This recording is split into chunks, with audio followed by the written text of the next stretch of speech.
नमस्कार, स्वागत। अभिवादन। मैं दुर्गेंद्र चौहान हूं और आप मंथन देख रहे हैं। देश में सत्ता परिवर्तन के लिए विपक्षी दलों में एकाकी कवायद और तेज हो गई है।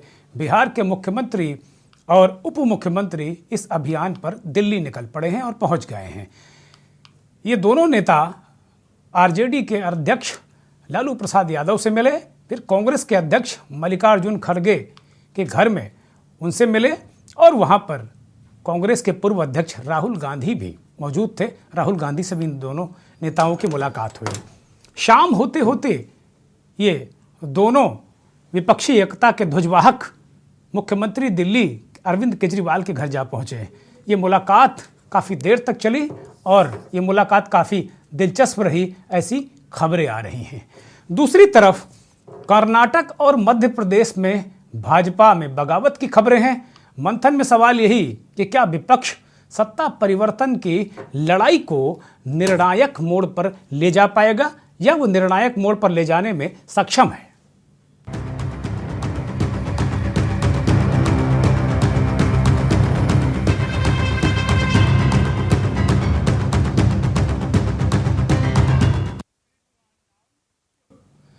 वास्तव में अगर देखा जाए तो बिहार के मुख्यमंत्री नीतीश कुमार लंबे वक्त से विपक्षी एकता की हाँक लगा रहे हैं और वो कई बार ये कह चुके हैं कि कांग्रेस देर कर रही है, कहीं हुजूर आते आते बहुत देर ना हो जाए। नीतीश और उप मुख्यमंत्री तेजस्वी यादव आज दिल्ली में थे और उन्होंने वहाँ मुलाकात की। मीसा भारती जो तेजस्वी यादव की बहन का घर है, वहाँ पर लालू प्रसाद यादव इन दोनों स्वास्थ्य लाभ ले रहे हैं। नीतीश कुमार उनसे मिले, फिर तेजस्वी की पत्नी और उनकी जो अभी अभी बिटिया आई है इस दुनिया में तेजस्वी यादव की, उसको भी वो तस्वीरें भी आपको हम दिखाएंगे। वो तस्वीरें ये देखिए, बड़ी संवेदनात्मक तस्वीरें हैं। बहुत सारे संवेदना इसमें दिख रही है। नीतीश कुमार लगातार, एक और तस्वीर है जिसमें वो बिटिया को हाथ में लिए हुए हैं। ये तेजस्वी यादव की अभी न्यूली बॉर्न बिटिया है, बेटी है। ये बेहद आत्मीय माहौल में नीतीश कुमार तेजस्वी यादव के घर में है और लालू प्रसाद यादव से राजनीतिक विषयों पर मुलाकात हुई। इसके बाद ये दोनों नेता कांग्रेस पार्टी के अध्यक्ष और इस देश के मौजूदा दौर में दलितों के सबसे बड़े नेता मल्लिकार्जुन खड़गे के घर पहुंचे और इन नेताओं ने खड़गे से मुलाकात की। वहां पर राहुल गांधी पहले से ही इन दोनों नेताओं का इंतजार कर रहे थे। खबर यह है कि कांग्रेस ने एक तरीके से नीतीश कुमार को यूपीए में संगठन या यूपीए के संयोजक जैसा पद देने पर एक तरीके से सहमति व्यक्त कर दी है। हालांकि सोनिया जी अभी यूपीए के चेयरपर्सन हैं। अब किन परिस्थितियों में क्या कोई कन्वीनर बनता है, संयोजक बनता है, सोनिया जी उस पद पर रहेंगी कि नहीं रहेंगी, बहुत सारी सवाल, बहुत सारी तस्वीरें हैं। लेकिन नीतीश कुमार एक बहुत महत्वपूर्ण रोल प्ले करने जा रहे हैं विपक्षी एकता में और इस संभावनाओं को एक तरीके से नीतीश कुमार ने खत्म कर दिया है कि कोई तीसरा मोर्चा इस देश में बनने जा रहा है।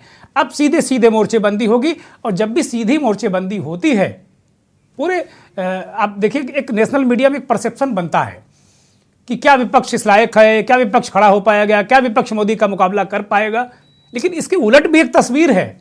उस तस्वीर को कोई देखने को अगर देखे तो वो तस्वीर भी एक अलग है, बड़ी मजबूत तस्वीर है। ये तस्वीर देखिए, अगर ये संभव हो गया, केजरीवाल अगर नीतीश कुमार जिस तरीके से मुस्कुरा रहे हैं और नीतीश कुमार भी उनका अभिवादन कर रहे हैं, केजरीवाल भी पूरा भरपूर वो सहयोग कर रहे हैं उनका, तो अपने आप में ये एक तस्वीर अलग होगी। केजरीवाल भी अगर इस मोर्चे पर आ जाते हैं तो जाहिर सी बात है कि विपक्षी एकता एक बहुत मजबूत दौर में चली जाएगी। और सबसे बड़ी बात है कि सफरर सारे लोग हैं, चाहे वो तेजस्वी यादव हों, ईडी सीबीआई दौड़ाए पड़ी है, केजरीवाल के पूरे मंत्रिमंडल को खदेड़े पड़ी है और उनके दो मंत्री जेल में हैं।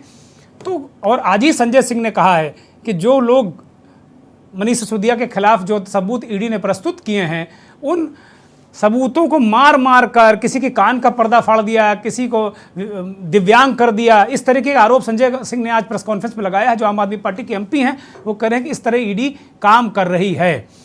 तो कुल मिलाकर ये बड़ी दिलचस्प लड़ाई देखने को मिल रही है और इन नेताओं से, केजरीवाल से काफ़ी देर तक मुलाकात हुई, बातचीत हुई। राजनीतिक समीकरण, इसके नतीजे क्या होंगे ये अलग है। ये एक अलग तरीके की तस्वीर। तो दिल्ली में एक तरफ विपक्षी एकता की कवायद तेज है या विपक्षी गठबंधन अंतिम रूप ले रहा है, तो दूसरी तरफ राजस्थान में कांग्रेस पार्टी टेंशन में है। सचिन पायलट के विद्रोही तेवर से कांग्रेस पार्टी और कांग्रेस का नेतृत्व तो परेशान है। हालांकि एक खबर ये भी आई थी कि मल्लिकार्जुन खड़गे ने सचिन पायलट को निलंबित करने का निर्णय ले लिया था कल रात में, लेकिन वेणुगोपाल जो संगठन महामंत्री हैं उन्होंने खड़गे जी को कन्विंस किया कि अभी थोड़ा जल्दी है, अभी ये करने की ज़रूरत नहीं, और इसके बाद फिर कहा जाता है कि ये फिलहाल ये जो आदेश निर्देश या निर्णय था इसको होल्ड कर दिया गया है और अभी भी फिलहाल सचिन पायलट के खिलाफ कांग्रेस पार्टी ने कोई अनुशासनात्मक कार्रवाई नहीं की है। दूसरी तरफ कर्नाटक में चुनाव है, 10 मई को वहाँ मतदान है। वहाँ भाजपा में बहुत ज़बरदस्त बगावत है और इसकी बात कोई कर नहीं रहा है। नेशनल मीडिया में कहीं आपको यह खबर नहीं मिलेगी कि भाजपा में भी बगावत है। कहीं वो कह रहे साहब गुडी गुडी गुडी, खाली जो विपक्षी दल हैं उनमें बहुत तोड़फोड़ है, बहुत मत भिन्नता है, भ्रष्टाचारी हैं, लेकिन बीजेपी में नहीं दिख रहा कहीं कि कर्नाटक में किस तरीके से क्या चल रहा है। और ये कर्नाटक के 2012 से 2013 तक मुख्यमंत्री रहे जगदीश शेट्टार हैं, जो इनकी तस्वीर आप देख रहे हैं, 6 बार के विधायक, chief minister, ex chief minister Shettar ने बगावत कर दी है। क्योंकि जो कल रात भाजपा की 189 प्रत्याशियों की सूची आई है उनमें शेट्टार का नाम नहीं है और शेट्टार को यह भी कह दिया गया कि अब आप चुनाव में मत लड़िए, मार्गदर्शक मंडल में चले जाइए। शेट्टार कहाँ मानने वाले थे, ताकतवर नेता है, उन्होंने बगावत का बिगुल फूंक दिया है और एक प्रेस कॉन्फ्रेंस करके ऐलान कर दिया है कि वो चुनाव लड़ेंगे। एक बार वो नेतृत्व से बात करेंगे, फिर वो ऐलान वो वापस नहीं लेने वाले हैं।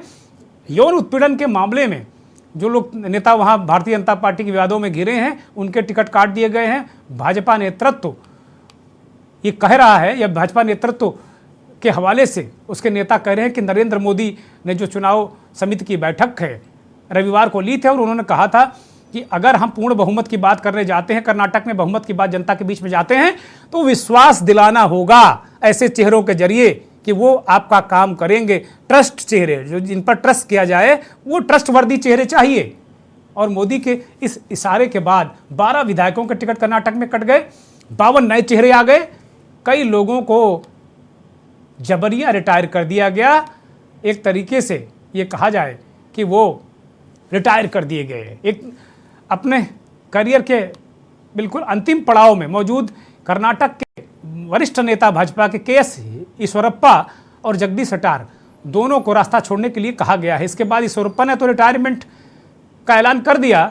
जिस तरीके से गुजरात में बहुत सारे लोगों ने, चाहे नितिन पटेल हों, चाहे विजय रूपानी हों, लोगों ने एक तरीके से सरेंडर कर दिया था, लेकिन जगदीश शेट्टार ने सरेंडर नहीं किया है, बगावत का बिगुल फूंक दिया है, ऐलान किया है कि याचना नहीं अब रण होगा, संघर्ष बड़ा भीषण होगा। और इसके बाद से भारतीय जनता पार्टी कर्नाटक में तनाव में है। जगदीश शेट्टार के अलावा बहुत सारे नेता, बहुत सारे ऐसे लोग हैं जो अपने आप में वहाँ ताल ठोके हुए हैं। अभी तक वो सीटें खाली रखी गई जहाँ से ईश्वरप्पा चुनाव लड़ते थे, उनके बेटे ने टिकट मांगा लेकिन उनके बेटे को टिकट नहीं मिला है। जगदीश शेट्टार की सीट हुबली धारवाड़ सेंट्रल भी अभी खाली है, उस पर प्रत्याशी घोषित नहीं किया गया। भाजपा किसी भी प्रकार से अपने आप में किसी भी प्रकार से ये कोशिश कर रही है कि कहीं ना कहीं चीज़ें मैनेज हों, और ये सब स्थितियां परिस्थितियां चल रही हैं। पहली सूची में बीजेपी, जैसा मैंने कहा कि तमाम विधायकों के टिकट कटे हैं। 12 विधायकों के 224 सदस्यीय विधानसभा वास्तव में अब गठन होने जा रहा है। तो बीजेपी 2008 और 2019 में वहाँ बहुमत में नहीं आई है। तो अपने आप में तमाम पैमाने हैं भारतीय जनता पार्टी के, बागियों का सामना कर रही है बीजेपी, और कमोबेश वैसी ही स्थिति बनती जा रही है जैसे हिमाचल प्रदेश में बीजेपी के बागियों को मनाने के लिए प्रधानमंत्री नरेंद्र मोदी को भी फोन करना पड़ा था और वो बागी बीजेपी पर भारी पड़े, बीजेपी को वहां सत्ता से बाहर होना पड़ा। एक और खबर मध्य प्रदेश से है। विंध्य क्षेत्र है मध्य प्रदेश का, वहां पर 32 विधानसभा सीटें हैं। पिछली बार भारतीय जनता पार्टी 32 में 28 सीटें वहां जीती थी और वहां के विधायक नारायण त्रिपाठी ने बगावत कर दी है, उन्होंने एक नई पार्टी का गठन कर दिया है। तो ये बहुत महत्वपूर्ण है और बीजेपी के लिए ये अच्छी खबर है नहीं। कुल मिला के ये परिस्थितियाँ, ये स्थितियाँ बन रही हैं। अगर देखा जाए तो वास्तव में ये बड़ा एक गुणागणित है। मेरे साथ कुछ मेहमान जुड़ गए हैं। मैं साथियों से कहूँगा कि मुझे बताया जाए कि कौन कौन से मेहमान हमारे साथ जुड़ गए हैं। और इस देश के जाने माने वरिष्ठ पत्रकार, संपादक और प्रेस काउंसिल ऑफ इंडिया के सदस्य जयशंकर गुप्ता जी हमारे साथ जुड़ गए हैं। बहुत स्वागत, बहुत धन्यवाद। जयशंकर जी हम लोगों के अग्रज हैं और बहुत ही वरिष्ठ पत्रकार। जब हम लोगों ने पत्रकारिता शुरू की थी तो जयशंकर जी इस देश की पत्रकारिता के आकाश में चमक रहे थे। बहुत बहुत वरिष्ठ पत्रकार, आपका स्वागत, बहुत बहुत धन्यवाद, बहुत आभार जयशंकर जी आपका। रिजवान खान बीजेपी अल्पसंख्यक मोर्चे से आते हैं और पूर्व प्रदेश अध्यक्ष हैं, भारतीय जनता पार्टी के नेता हैं, हमारे साथ वो भी जुड़ गए। रिजवान भाई बहुत स्वागत, बहुत धन्यवाद। इरफान अंसारी साहब कांग्रेस के विधायक हैं, कांग्रेस के नेता हैं, अभी आने वाले हैं, बहुत स्वागत, बहुत धन्यवाद। और आरजेडी के प्रदेश सचिव अजीत यादव साहब हमारे साथ जुड़ गए हैं, बहुत स्वागत, बहुत धन्यवाद, बहुत आभार आपका। कुछ और मेहमान हमारे साथ जुड़ेंगे। सीधे मंथन की शुरुआत इस देश के जाने माने वरिष्ठ पत्रकार, संपादक जयशंकर जी से करते हैं।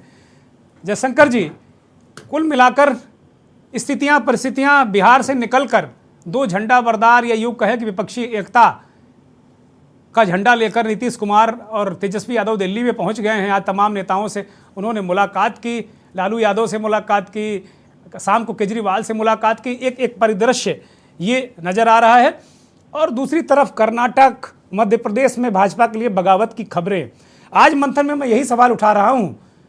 आप पूरे माफ कीजिएगा, पूरे देश का अगर मुख्य धारा के मीडिया को आप देखें तो यही कहा जा रहा है, हर बार जो डिबेट या चर्चा होती है उसमें यही कहा जाता है क्या विपक्ष इस लायक है। कभी विपक्ष को लंगड़ा, कभी लूला, कभी नाकाम, कभी नाकारा, कभी भ्रष्ट बताया जाता है। लेकिन तस्वीर का दूसरा रुख भी है और वो रुख दिल्ली में नजर आ रहा है।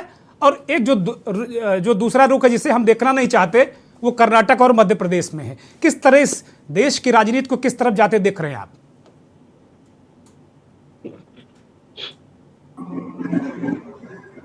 तो डिस्टरबेंस बहुत हो रहा है आपके यहाँ। हाँ, इस डिस्टरबेंस को ठीक किया जाए। लगातार आवाज इको हो रही है और आवाज इको हो रही है, इसको ठीक किया जाए भाई। जयशंकर जी को आवाज नहीं मिल रही है। तो मिल रही है लेकिन साफ नहीं है। ठीक है, देखिए अभी जो हालत है कमोबेश वही हालत भी 70 के दशक तक कांग्रेस की होती थी, जब कांग्रेस को 1/3 वोट मिलते थे और वो देश पर राज करती थी, राज्यों में राज करती थी। 2/3 मत जो होते थे वो विपक्ष के दलों में बढ़ जाते थे, इसलिए कांग्रेस का राज हो जाता था। अभी हालत वही है। भारतीय जनता पार्टी के पास 38 से 40% का वोट शेयर है, उसको लेकर के वो राज कर रही है। राज्यों में भी 1 दर्जन के करीब राज्यों में राज कर रही है और केंद्र में भी बहुमत के साथ राज कर रही है। अब ये बार बार होता है कि अगर विपक्षी दल एक हो जाए तो शायद कुछ बात और बन सकती हो। अब ये बार बार सवाल उठाया जाता है कि कौन विपक्ष के नाम पे कौन जी। यही सवाल 2004 में भी उठाया गया था, जब अटल बिहारी वाजपेयी जी की सरकार थी और स्वर्णिम भारत का नारा था। उस समय एकदम देश में हर तरफ लगता था कुछ अजीबोगरीब हो रहा है और सब लोग मान रहे थे, मीडिया के लोग भी मान रहे थे कि साहब वो कोई मुकाबला नहीं है। TINA factor, there is no alternative. TINA मतलब साइनिंग इंडिया कहते थे लोग। हाँ, साइनिंग इंडिया था, वाइब्रेंट इंडिया था, जो भी है जी। तो लेकिन जब चुनाव हुआ तो भारतीय जनता पार्टी तो हार गई जी। और जो विपक्षी दल थे कांग्रेस के नेतृत्व में मिलजुल करके उन्होंने यूपीए बनाया और उसकी सरकार बन गई। मनमोहन सिंह के बारे में तो कोई उस समय सोच भी नहीं सकता था कि मनमोहन सिंह देश के प्रधानमंत्री होंगे जी, लेकिन हो गए और हो ही नहीं गए। उन्होंने 10 साल तक सरकार चलाई और अच्छे से चलाई। बाद में चूंकि बहुत सारे कारण हैं जो यहाँ पर हम लोग अभी डिस्कस नहीं कर पाएंगे, समय भी नहीं आपके पास नहीं होगा, लेकिन यूपीए 2 की उनकी सरकार जो है भ्रष्टाचार के आरोपों से घिर गई, घोटालों के आरोपों से घिर गई। हालांकि उसमें से कोई घोटाला साबित हुआ नहीं अभी तक, लेकिन क्योंकि मीडिया का मैनेजमेंट भारतीय जनता पार्टी का बहुत ताला था, बहुत गजब का था, और कांग्रेस का उस ढंग का नहीं था। तो जो बातें थी वो अपनी इन्होंने रख नहीं पाए, और उन्होंने इनको भ्रष्टाचारी और पप्पू डिक्लेयर करके रख दिया जी। कि राहुल गांधी मतलब पप्पू है। अब कैसे कैसे, मतलब क्या कहा जाएगा, ये तो दुर्भाग्य है इस देश का कि जो आदमी बिहार में जाकर के, पटना में जाकर के, कि तक्षशिला बिहार में है, विश्वविद्यालय बिहार में है, सिकंदर का दीन इलाही का बेड़ा जो है वो पटना के पास आबे गंगा में डूबा था, जो कहता है चंद्रगुप्त गुप्त वंश के थे, जो कहता है उत्तर प्रदेश के मगहर में जाकर कि यहीं पे बैठ करके गुरु नानक देव और गुरु गोरखनाथ और संत कबीर बैठ के विचार मंथन करते थे। तो वो आदमी तो विश्वगुरु हो जाता है, और जो आदमी उसकी मूर्खताओं के बारे में बात करता है, जो कहता है कि भाई इधर से आलू डालोगे उधर से सोना निकलेगा, ये बात मैं नहीं कह रहा हूं, ये बात नरेंद्र मोदी जी कहते हैं, उसको हमारे मीडिया ने, सब लोगों ने मिलकर के पप्पू डिक्लेयर कर दिया। पर आप हद है, लेकिन है ये बनाया गया। तो उसके बाद जो है 2014 में जिस तरह से मोदी जी की सरकार बनी, भाजपा की सरकार बनी, एनडीए की सरकार बनी, और उसके बाद 2019 में क्योंकि उसी समय पुलवामा और बालाकोट और क्या क्या सब हो गया, तो उसके बाद एक ऐसा माहौल बना, उसमें मोदी जी फिर से आ गए। इस बार तो भाजपा अपने तय 303 के लाई, उसका अपना अपना खुद का बहुमत बहुत प्रचंड हो गया। अब उसके बाद अब जो लग रहा, अब लोगों को लग रहा है कि चूंकि मोदी जी के वादे तो लगभग सब ऐसे ही रहे, जुमले ही साबित हुए। उसके अमित शाह जी ने ही कह दिया था कि साहब बहुत सारे बातें चुनाव में कही जाती हैं, वो जुमले होते हैं, जुमले कोई सच तो नहीं होने के लिए नहीं होते हैं, वादे पूरे करने के लिए सारे नहीं होते हैं। 15 लाख रुपए का वादा हो, या 6 दिन लाने का वादा हो, या 2 करोड़ लोगों को 1 साल में रोजगार देने का वादा हो, ये सारी बातें थी, इसमें लोगों ने उनको वोट दिया। फिर उसके बाद राष्ट्रवाद का चलाया गया, नुस्खा चलाया गया, उसमें पाकिस्तान, हिंदू मुसलमान, अब घूम फिर करके वही हिंदू मुसलमान, वही भारत पाकिस्तान। लेकिन लोग अब ऊब रहे हैं। अब लोग भाई, जब हम पेट्रोल खरीदते हैं 100 रुपए लीटर के आसपास, जब हम रसोई गैस खरीदते हैं 1000 रुपए से ऊपर के एक सिलेंडर का दाम खरीदते हैं, जब हम डॉलर खरीदते हैं 82 रुपए करीब देना पड़ता है, तो उस समय हमारे साथ हिंदू मुसलमान कहीं काम नहीं आता है। उस समय तो हमारी जेब काम आती है, जेब में है नहीं माल। आप सोचिए कि जिस देश में 80 करोड़ लोग 2 जून के भोजन के लिए मोहताज हो, सरकार के रहमो करम पर हो, उस देश का हाल क्या होगा। लेकिन अब है, चल रहा है। ठीक तो बात। आज की तारीख में देखिए, नीतीश कुमार ने एक पहल की है, पहले भी उन्होंने पहल की थी कि एक गैर भाजपाई दलों का एक गठजोड़ बनाया जाए, या कहें यूपीए का ही कुछ अगर विस्तार हो सके तो उसके लिए हो जाए। अब मुश्किल क्या है कि हमारे देश में विपक्षी दल 2-3 तरह के हैं। एक तो वो है जो कांग्रेस के सीधे विरोध में है और यूपीए के गठबंधन के तहत है। कांग्रेस है, आरजेडी है, उसमें जेडीयू भी है, स्टालिन की पार्टी है, उद्धव ठाकरे की पार्टी है, एनसीपी है, इस तरह के कई दल हैं। दूसरे कुछ ऐसे भी रीजनल पार्टीज हैं जो इक्वी डिस्टेंस, समान दूरी रखना चाहते हैं कांग्रेस और भाजपा दोनों के साथ। जैसे बिजू जनता दल है, नवीन पटनायक की पार्टी है, जैसे वाईएसआर कांग्रेस है, जगन मोहन रेड्डी की पार्टी है, या इस तरह के और भी कई दल हैं। तीसरे तरीके के वो लोग हैं जिनकी पार्टियां अपनी हैं, लेकिन उनकी क्षेत्रीय पार्टियां हैं, लेकिन उनके नेताओं की राष्ट्रीय महत्वाकांक्षाएं हैं। ममता बनर्जी हो गई, उनको भी लगता है कभी कि हम प्रधानमंत्री बन सकते हैं। इधर तेलंगाना वाले हमारे राव साहब हैं, केशव राव, उनका भी लग रहा है कि शायद हो सकता है कि कुछ चंद्रशेखर राव जी का कि हमारा भी मामला बन सकता है। नीतीश कुमार जी हैं तो यूपीए के वो चाहते हैं कि कांग्रेस की धुरी से ही कुछ बात निकले, कांग्रेस रहते हुए ही उसमें से अगर कुछ इमर्ज करता है, अगर बात बन, उसके लिए वो तैयार है। तो एक इन दलों के एक साथ अरविंद केजरीवाल है, अब चूंकि दिल्ली में थे, अब पंजाब में भी हो गए, अब राष्ट्रीय पार्टी का आजकल में ही उनको तमगा मिल गया है, तो जाहिर सी बात है कि उनकी राष्ट्रीय महत्वाकांक्षाएं भी बढ़ रही हैं। तो इन सारे दलों को जोड़ करके एक साथ खड़ा करना। अब चूंकि एक बात है जो आपने कही ना कि जिस तरह से ईडी और सीबीआई और इनकम टैक्स और ये सारी जो सरकारी एजेंसियां हैं जो एक पार्टी की एजेंसी बन करके रह गई हैं, उनका जिस तरह से पीछा हो रहा है विपक्ष के दलों के पास, तो लोगों को लग रहा है कि अगर ये हालत रहेगी तो हम प्रधानमंत्री या मुख्यमंत्री बनेंगे कि नहीं बनेंगे, लोकतंत्र रहेगा कि नहीं रहेगा, इस पर सवाल हो रहा है। अब ये सोच रहे हैं लोग कि भाई न्यायपालिका रहेगी कि नहीं रहेगी। अब ये लोग सोच रहे हैं कि संविधान हमारा ठीक इसी रूप बात में है, रहेगा कि ठीक नहीं बात रहेगा। है। जी जयशंकर जी, माफी के साथ मैं रोक रहा हूं, मैं एक ब्रेक पर जाऊंगा, चूंकि इशारा लगातार ब्रेक का हो रहा है। एक ब्रेक ले रहा हूं और ब्रेक के बाद मंथन को आगे बढ़ाएंगे।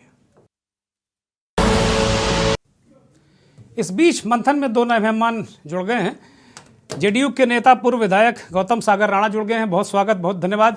और इस देश के वरिष्ठ पत्रकार, राजनीतिक विश्लेषक, संपादक शैलेश जी दिल्ली से हमारे साथ जुड़ गए हैं। शैलेश जी, बहुत स्वागत, बहुत धन्यवाद, बहुत आभार आपका।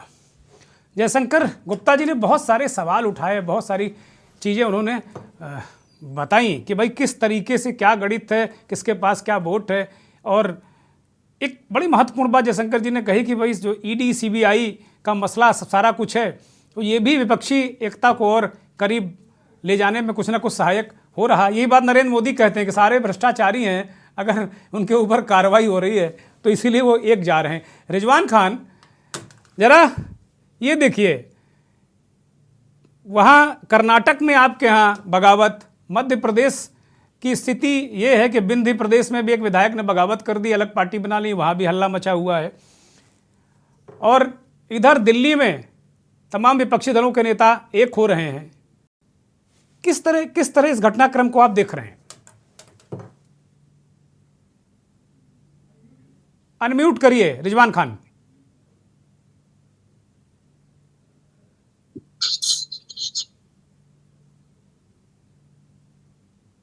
रिजवान साहब बोलिए। हाँ, जैसे विपक्ष एकजुट हो रहे हैं, उससे मैं यही कहूंगा कि चुनाव से पूर्व सारे प्रदेश के नेता जो गैर भाजपाई हैं तो एकजुट होते हैं।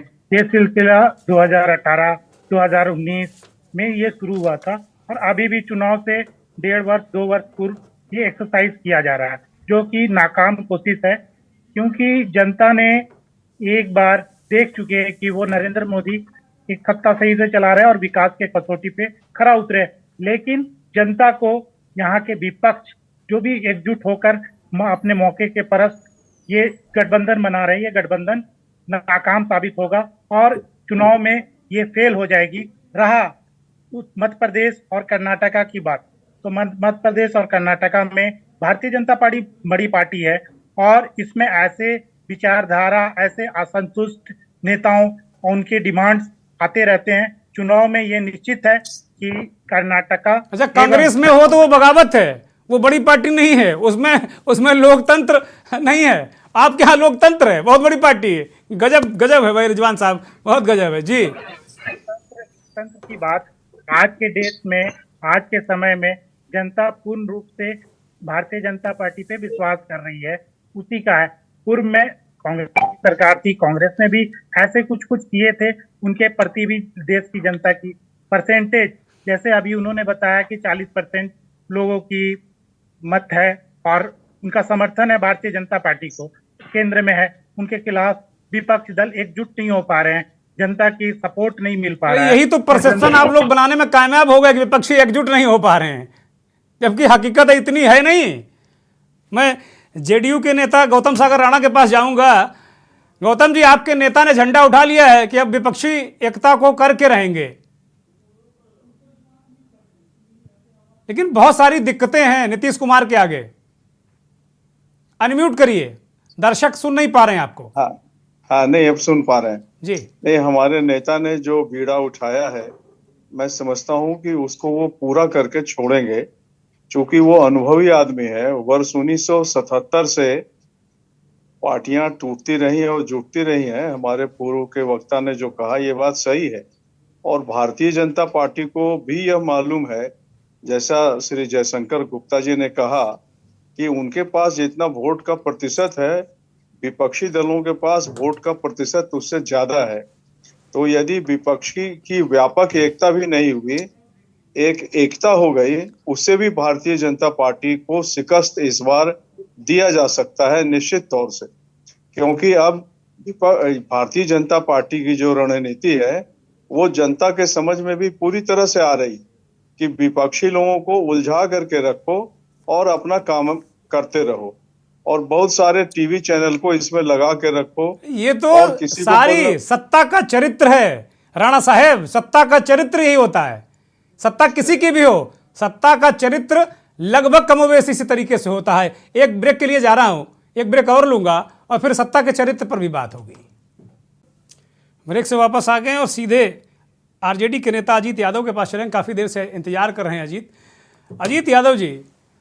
बिहार में जिस तरीके से आपकी पार्टी के नेताओं के खिलाफ तमाम छापेमारी, पूछताछ, ये सब इस तरीके की चीज़ें हुई, ये कहा जा रहा है, नरेंद्र मोदी लगातार कह रहे हैं कि जो भ्रष्टाचारी हैं, वो विपक्षी एकता नहीं कह रहे हैं, वो कह रहे हैं भ्रष्टाचारी हैं, वो एक तरीके से उन्हें घेरने की कोशिश कर रहे हैं। लेकिन ईडी और सीबीआई इसकी कार्रवाई जो भ्रष्टाचारी उन पर जारी रहेगी और ये विपक्षी एकता नहीं, भ्रष्टाचारियों की एकता है। अजीत यादव अनम्यूट करिए। अजीत यादव सुन पा रहे हैं मुझे? जो भाजपा में रहेंगे वो हरिचंद हो जाएंगे और जो विपक्ष में रहेंगे वो भ्रष्टाचारी हो जाएंगे। हाँ, फिलहाल तो यही परसेप्शन है, फिलहाल तो यही परसेप्शन देश में बन रहा है। ये सामाजिक न्याय के जो लड़ाई लड़ते हैं, जो लोकतंत्र बचाने के लिए, वो तो सारे लोग को भ्रष्टाचारी बोल रहे हैं। पूरे हिंदुस्तान में जो सामाजिक न्याय के पक्षधर है, जो लोकतंत्र के पक्षधर है, संविधान के पक्षधर है, वैसे लोगों को तो भ्रष्टाचारी समझते हैं। और इनके पास विजय माल्या, आपका मुकुल राय, ऐसे ऐसे लोग आएंगे और मेहुल चौकसी, आज भी तक मोदी जी का नाम आया, कौन मोदी, सारे जो भी मोदी हैं सब ये सब देखिए हरिचंद बने हुए हैं। देश की ये मत कहिए मुकदमा लिख जाएगा आपके खिलाफ मुकदमा लिख जाएगा, जेल चले जाएंगे अगर मोदियों पे कोई टिप्पणी करेंगे तो। नाम बोलेंगे हम लोग। जो जी, सामाजिक न्याय, कहिए। गरीब गुरबा की लड़ाई लड़ेगा वो भ्रष्टाचारी ही रहता है। भाई कैसे विपक्षी एकता होगी? कैसे? सवाल ठीक है, वो भ्रष्टाचारी कर रहे हैं, आप हरिश्चंद हैं, अच्छी बात है। विपक्षी एकता होगी कैसे? केजरीवाल अलग धारा में, केसीआर अलग धारा में, ममता बनर्जी अलग धारा में। सभी का विचार मिला हुआ इस मिशन पे। माननीय बिहार के मुख्यमंत्री नीतीश कुमार जी लगे हुए हैं, साथ में लालू प्रसाद जी हमारे अभी वो लगे हुए हैं, और तमाम जो सारे सबसे बड़ी पार्टी कांग्रेस है। और कांग्रेस हम लोग चाहते हैं कि कांग्रेस पूरे हिंदुस्तान में है और कांग्रेस के नेतृत्व में आप लोग कांग्रेस की बड़ी वकालत करने लगे हैं। कांग्रेस के विधायक इरफान अंसारी को हमने आमंत्रित किया था, अभी आए नहीं है वो। कांग्रेस की आप लोग बड़ी वकालत कर रहे हैं। आरजेडी जेडीयू से ज्यादा कांग्रेस कर रहे हैं आप लोग।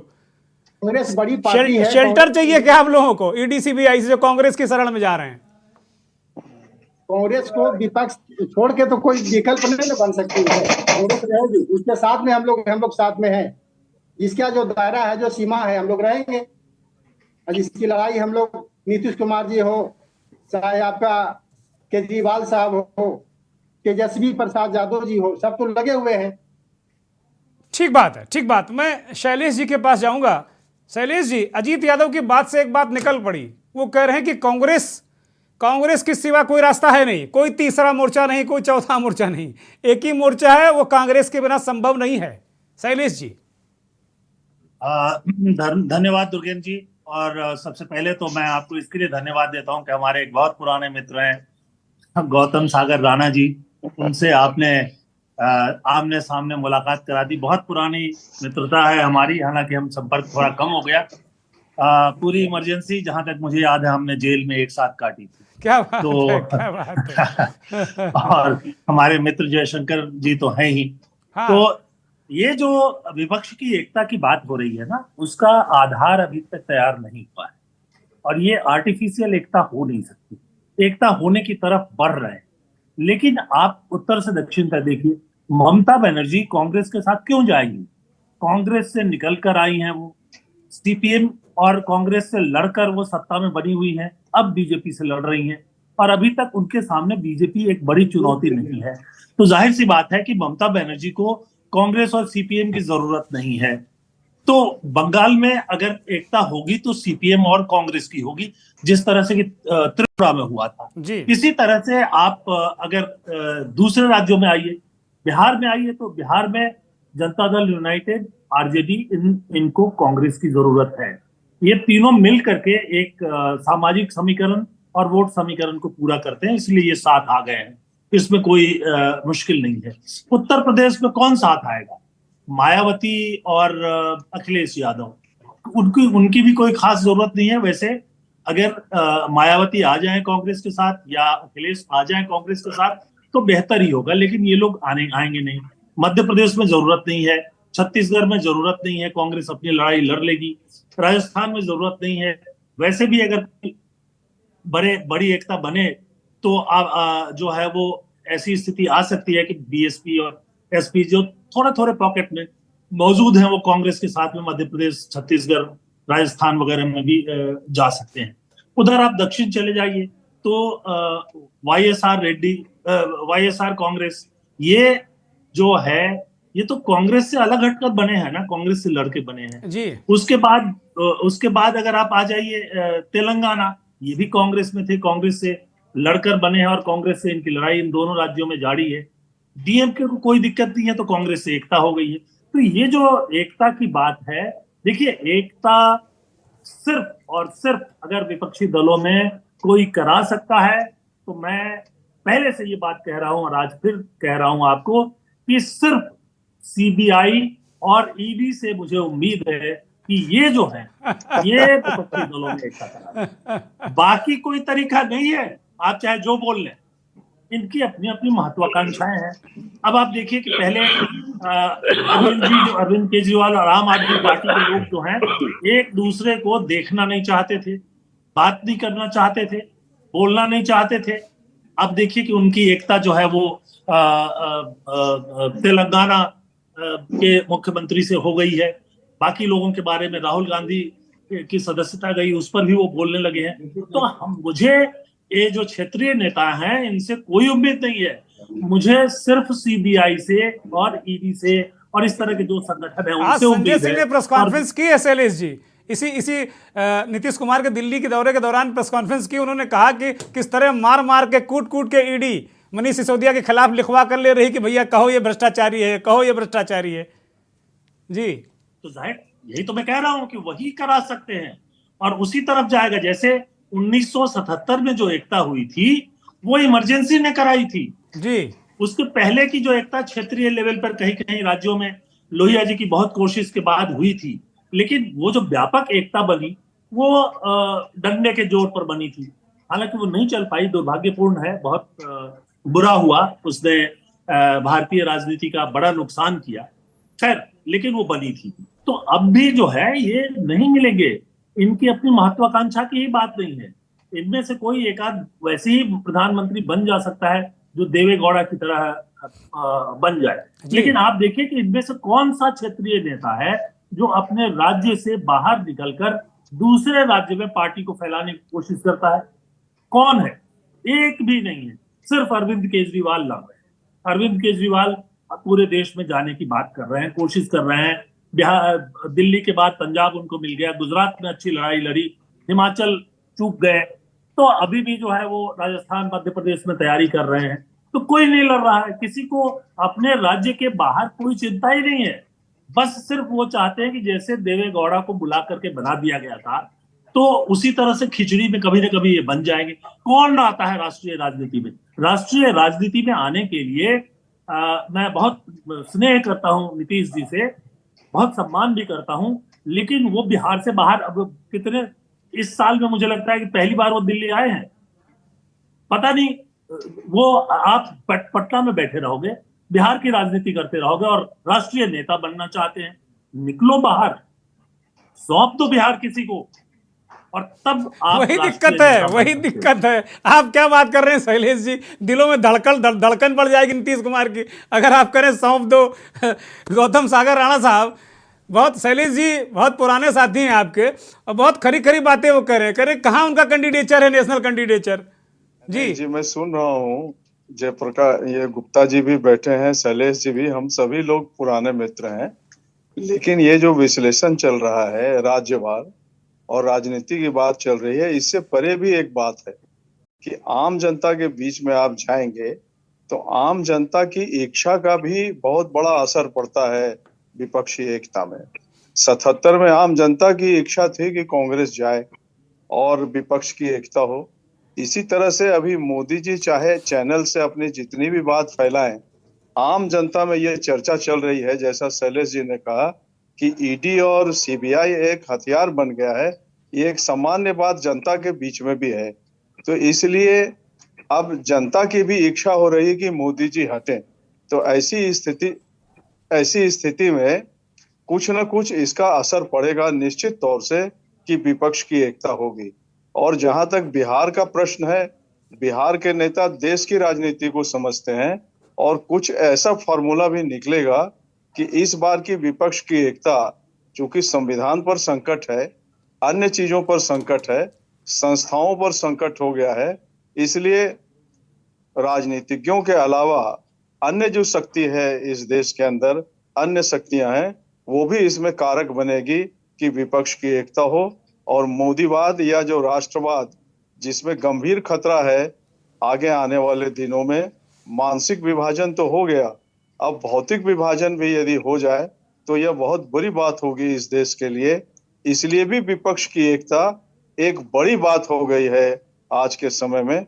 और मैं समझता हूं कि नीतीश जी और भी जितने लोग हैं अन्य अन्य राज्यों की जो भी राजनीति ठीक बात चले, है। लेकिन इसका एक कारगर रूप जरूर निकल कर आएगा। मैं जयशंकर जी के पास जाऊंगा। जयशंकर जी, गौतम सागर राणा साहब ने बड़ी महत्वपूर्ण बातें बताई। उन्होंने कहा ठीक है, कोई क्षेत्रीय नेता उस कद का नहीं है जो सीधे सीधे उसका पूरे देश में प्रभाव हो, लेकिन परिस्थितियां, स्थितियां, वो करें, ऐसा माहौल बन रहा है। आपने लगभग 5 दशक तक देखा है, राजनीति को बड़े करीब से बदलते हुए, कई सत्ताओं को भरभराते देखा है। शैलेश जी जैसा जिक्र इमरजेंसी का कर रहे थे। क्या जो आपका पत्रकारी बैरोमीटर है, क्या वो लगाकर आपने नापा जोखा है कि क्या उस तरह की स्थितियां बन रही हैं कि सत्ता परिवर्तन एकदम उस स्टाइल से हो जाए जैसे 77 में हुआ था? अनम्यूट करिए जयशंकर जी। हाँ, जनता में आक्रोश बढ़ रहा है, असंतोष बढ़ रहा है, इसमें कहीं कोई दो राय नहीं है। महंगाई, बेरोजगारी जैसे सवाल लोगों पे एकदम छा रहे हैं और धीरे धीरे भक्त तो दरकने लगे हैं, अंधभक्त अभी जुड़े हुए हैं। तो अब वो हालत हो गई है, इसलिए ऐसा नहीं है। देखिए, दूसरी बात यह है, जैसे मोदी जी ने कहा, आप भी बार बार उसका जिक्र कर रहे थे कि सारे भ्रष्टाचारी एक मंच पे आ रहे हैं जी। इसका दूसरा रूप यह भी देखने को मिलता है कि सारे भ्रष्टाचारी भाजपा में जमा हो रहे हैं। अभी अच्छा। जैसे हम लोग उस समय 70 के पहले की बात जब होती थी तो अटल बिहारी वाजपेयी जी सभाओं में कहते थे कि साहब, इंदिरा गांधी से एक बुढ़िया मिली और उसने कहा कि बेटी, तुमने गरीबी पर हाथ लगाया, गरीब गायब हो गए, तुमने ये हाथ लगाया, वो गायब हो गए, मेरे कमर पे हाथ लगा दो, मेरे कमर का दर्द भी गायब हो जाएगा। तो आज लोग पूछ रहे हैं मोदी जी से और अमित शाह जी से कि साहब, आपके पास वो वॉशिंग पाउडर कौन सा है जिसमें दुनिया का सबसे भ्रष्ट राजनेता जो है, जिसको अमित शाह ने कहा, मैं नहीं कह रहा हूं, अमित शाह जी ने जिसको कहा था दुनिया का सबसे भ्रष्ट नेता, वो भाजपा का मुख्यमंत्री बनकर हरिश्चंद्र का अवतार बन गया। हेमंत बिश्व शर्मा जी, शुभेंदु अधिकारी सबसे बड़ा भ्रष्टाचारी, लेकिन भाजपा में जाके उनका पदाधिकारी। ये हालत है। बहुत जबरदस्त तुकबंदी की है आपने। मैं नहीं कह रहा हूं ये बातें, मैं अपनी तरफ से नहीं कह रहा हूं कुछ भी। ये सब नरेंद्र मोदी जी, अमित शाह जी, उनकी पार्टी के लोगों ने कहा है। नारायण राणे सबसे भ्रष्ट राजनेता महाराष्ट्र का, भाजपा में है, केंद्रीय मंत्री, उसका बेटा वहां मंत्री, बढ़िया। एकनाथ शिंदे उद्धव ठाकरे के बाद सबसे बड़ा भ्रष्ट नेता, लेकिन आज भाजपा के सहयोग से मुख्यमंत्री। तो ये कौन सा वॉशिंग पाउडर है भाई, जो वॉशिंग पाउडर भ्रष्टाचारियों को एक साथ जमा करके भाजपा में ला देता है, वो हरिश्चंद्र के अवतार बन जाते हैं, और जो विपक्ष में रहते हैं वो भ्रष्टाचारी कहलाते हैं, क्योंकि उन्होंने आपके सामने घुटने नहीं टेके हैं। लालू प्रसाद ने आपके सामने घुटने नहीं टेके हैं। और भ्रष्टाचारी की बात कर रहा, नीतीश कुमार पर भ्रष्टाचार का कौन सा आरोप है भाई? भाई भतीजाबाद का कौन सा आरोप है नीतीश कुमार पर?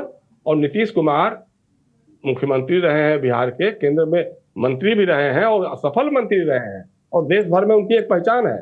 कांग्रेस के साथ दिक्कत ये होती है कि कांग्रेस अपनी परिधि से बाहर निकलना नहीं चाहती है। वो कभी सोचती है कि हम अकेले दम पर बाजी जीत जाएंगे, और फिर कभी लगता है उसको कि नहीं साहब, विपक्षी की एकजुटता जरूरी है।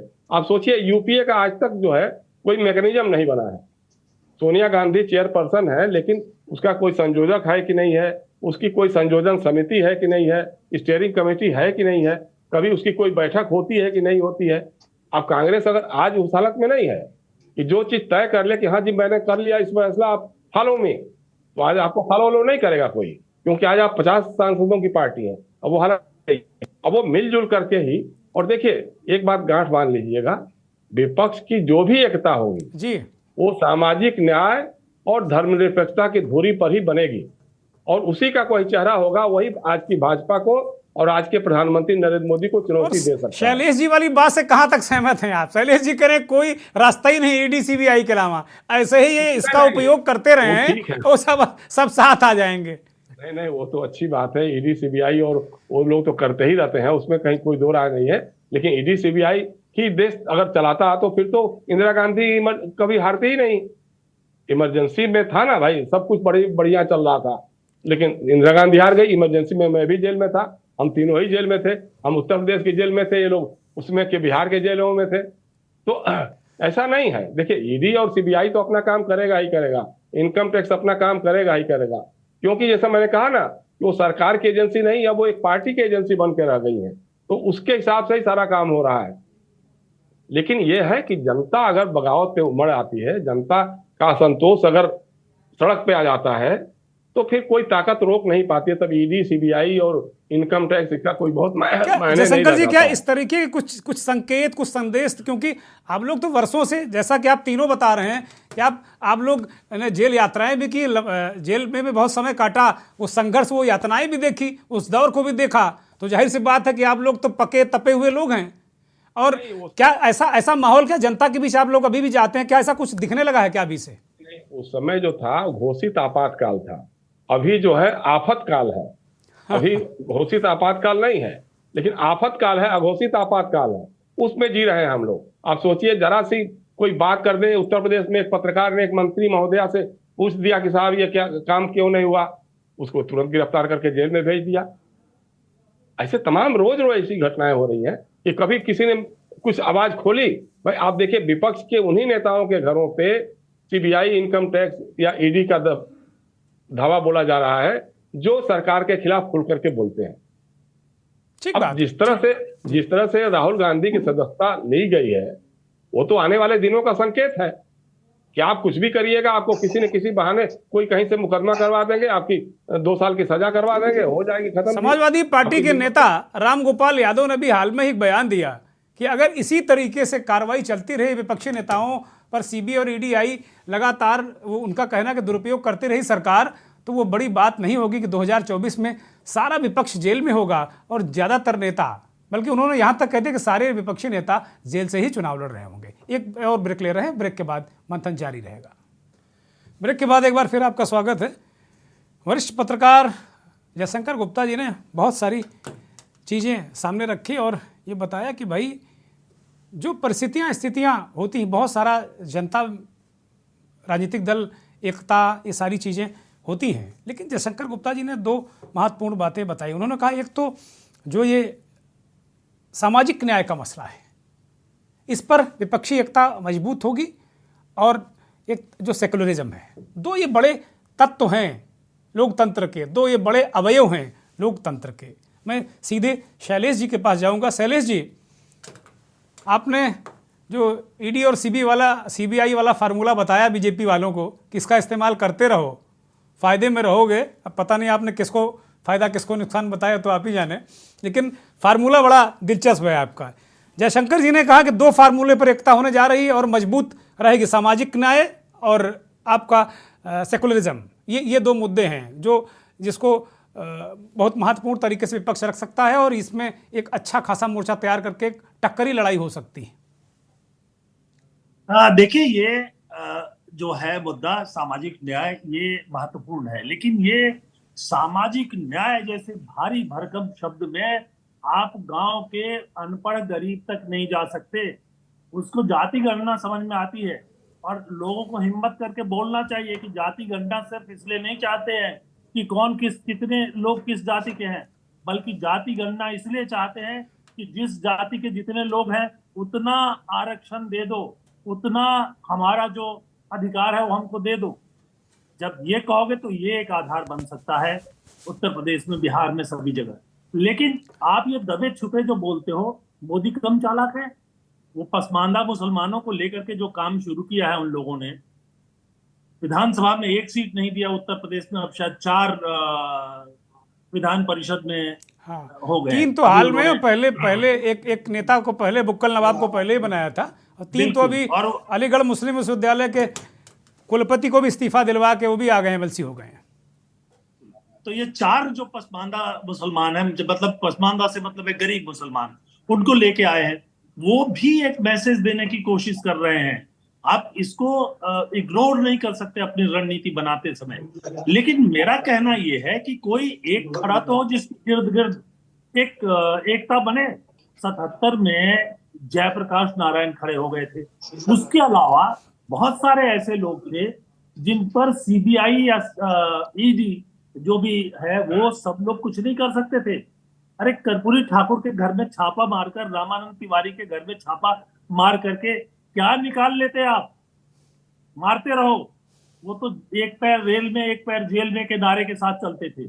आज स्थितियां अलग है, मैं उस पर जाना नहीं चाहता। और जिस तरह से चुनाव में खर्च बढ़ा है, और खास तौर पे मोदी जी के आने के बाद मोदी जी ने जिस तरह से खर्चों को बढ़ा दिया है, सभी राजनीतिक दलों के सामने समस्या है। चुनाव लड़े तो कैसे लड़े? वो सामने वाला इतना पैसा खर्च कर रहा है तो ये बिना पैसे के अब नहीं लड़ सकते। तो बहुत सारी चीजें हैं, लेकिन किसी एक व्यक्ति को मुझे लगता था कि नीतीश जी आके खड़े होंगे, लेकिन पहले बिहार को छोड़ना पड़ेगा, जाना पड़ेगा केरल, जाना पड़ेगा दूसरी जगहों पर। बाकी लोग कितने परिचित है मैं नहीं जानता। अखिलेश अगर चाहते हो, एक होता है कि किसी तरह से दिल्ली के भाग से चीका टूटा, मैं बन जाऊंगा प्रधानमंत्री, कई लोग बन गए। और एक होता है लड़के वो उस वहां तक पहुंचना। कौन तैयार है लड़ने के लिए? कौन तैयार है सहने के लिए?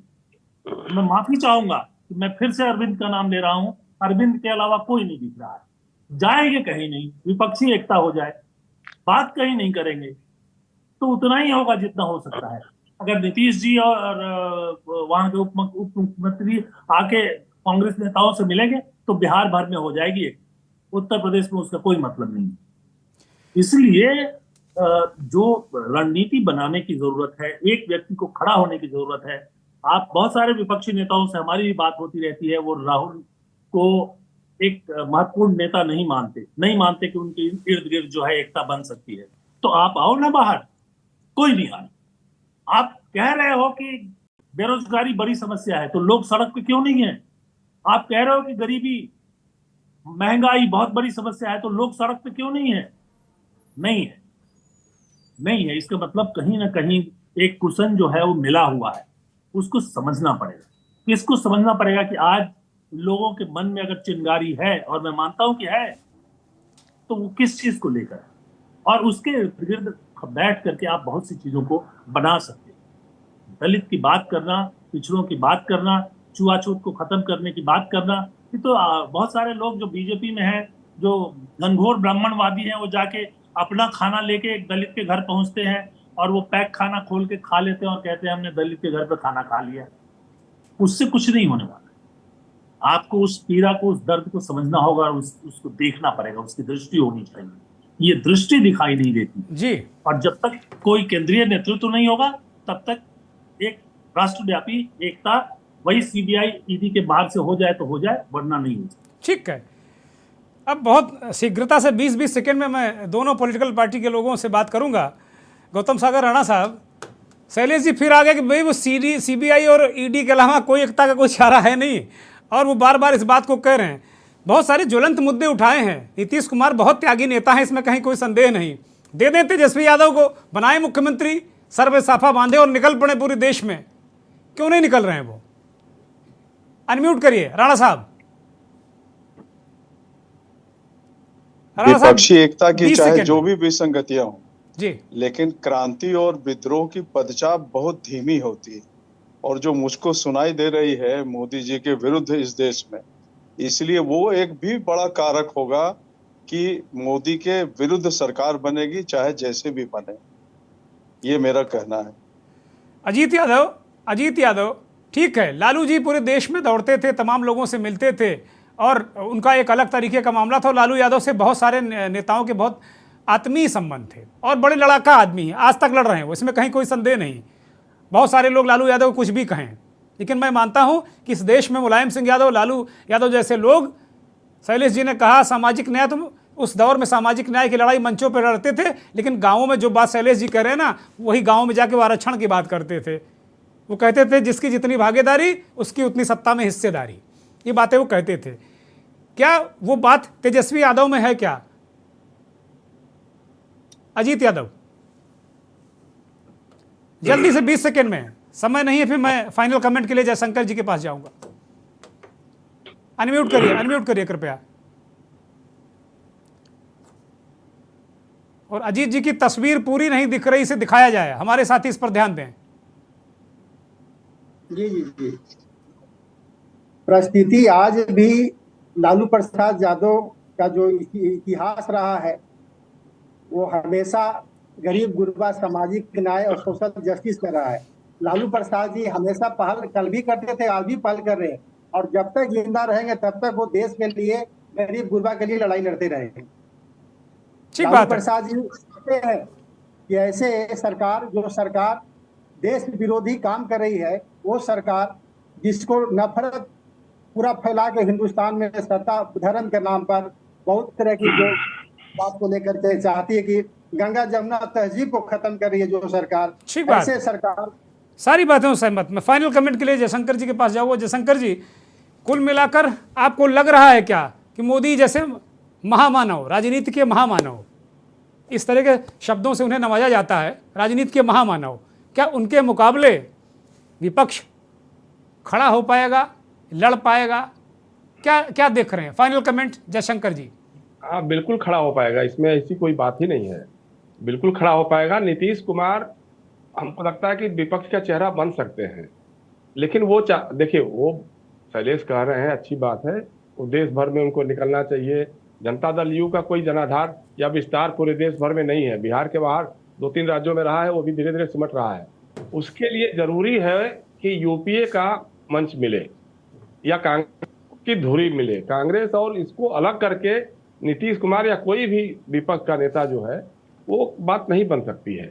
इसीलिए मुझे जहां तक लगता है कि अभी जो बातचीत हो रही है, उस बातचीत से कुछ न कुछ निकलेगा, यूपीए का मैकेनिज्म बनेगा। हो सकता है कि संयोजक पद पे किसी की नियुक्ति हो, नीतीश कुमार को हो सकता है कि क्षेत्रीय दलों को एकजुट करने की कोई जिम्मेदारी या कुछ इस तरह की कुछ बात बने। अरविंद केजरीवाल निश्चित रूप से बढ़िया काम कर रहे हैं, वो अपना लड़ भी रहे हैं, अपने ढंग से कर भी रहे हैं, लेकिन जब तक मनीष सिसोदिया और सत्येंद्र जैन जेल नहीं गए थे, तब तक एक समय तो था कि केजरीवाल जी ने मान दिया था कि भाई मोदी के खिलाफ कुछ नहीं बोलना है, बाकी सब करना ठीक है, लेकिन उस पर हम हाथ नहीं डालेंगे। अब चूंकि अब खुल करके बोल रहे हैं, अब जिस तरह से उन्होंने विधानसभा में भी बात कही खुल करके कि दुनिया का सबसे भ्रष्ट प्रधानमंत्री अगर कोई है तो वो नरेंद्र मोदी जी हैं, तो इसलिए वो ठीक है, वो अच्छा कर रहे हैं, लेकिन कहीं ना कहीं उनके साथ जो लोग लगे हुए हैं, उसमें से तमाम लोग ऐसे भी हैं जो राष्ट्रीय स्वयं संघ की ही पृष्ठभूमि से जुड़े हुए हैं। और केजरीवाल जी बार बार ये कहते हैं कि हमारा वैचारिक कोई मतलब नहीं है, विचारधारा का कोई मतलब नहीं है, जो जैसा स्थिति होगी उसके हिसाब से देखा जाएगा। तो ये राजनीति बहुत लंबा नहीं चलने वाली है। ठीक है, जहां लगता है कि कांग्रेस और कोई बीच की पार्टी है उसमें जाके घुस जाए तो कुछ खेल कर सकते हैं, पंजाब में उन्होंने कर लिया, अच्छी बात है, लेकिन बहुत लंबा एक खेल नहीं चल सकता जी, क्योंकि आपको कहीं ना कहीं तो एक कमिटमेंट। देखिए, मैंने बार बार जो कहा, नरेंद्र मोदी और आरएसएस की राजनीति जो है, ब्राह्मणवाद की स्थापना के लिए ओबीसी का इस्तेमाल। नरेंद्र मोदी अपने को तेली बोलते हैं, घांची बोलते हैं, पिछड़ी जाति का बोलते हैं, उसके आधार पे अभी देखिए बीच में अभी जो बीजेपी की बात भी हुई है, मीटिंगें हुई है, उसमें उनका फोकस मुसलमानों में पसमानदा पे हो सकता है, लेकिन ओबीसी पर खास तौर से, ओबीसी और दलितों का एक हिस्सा जो है उस पर उनका जोर फोकस है। करेंगे सारा काम वो ब्राह्मणवाद का, आरएसएस का पूरा चित्तौन ब्राह्मणों का ही साम्राज्य बनाने की कोशिश होगी, पेशवाई राज कायम करने की कोशिश होगी, लेकिन माध्यम बनाएंगे, जरिया बनाएंगे ओबीसी के लोगों को, दलित। बहुत शुक्रिया जयशंकर जी, बहुत शुक्रिया। माफी के साथ में रोक रहा हूं चूंकि वक्त बिल्कुल इजाजत नहीं दे रहा है। बहुत धन्यवाद शैलेश जी आपका, गौतम सागर राणा साहब आपका बहुत धन्यवाद, अजीत यादव, इरफान अंसारी आपका भी बहुत धन्यवाद, और रिजवान खान आपका भी बहुत धन्यवाद। बहुत बहुत आभार हमारे मेहमानों का और उन करोड़ों दर्शकों का जो के न्यूज़ को देखते हैं, हमारे इस खास कार्यक्रम मंथन को देखते हैं। नमस्कार।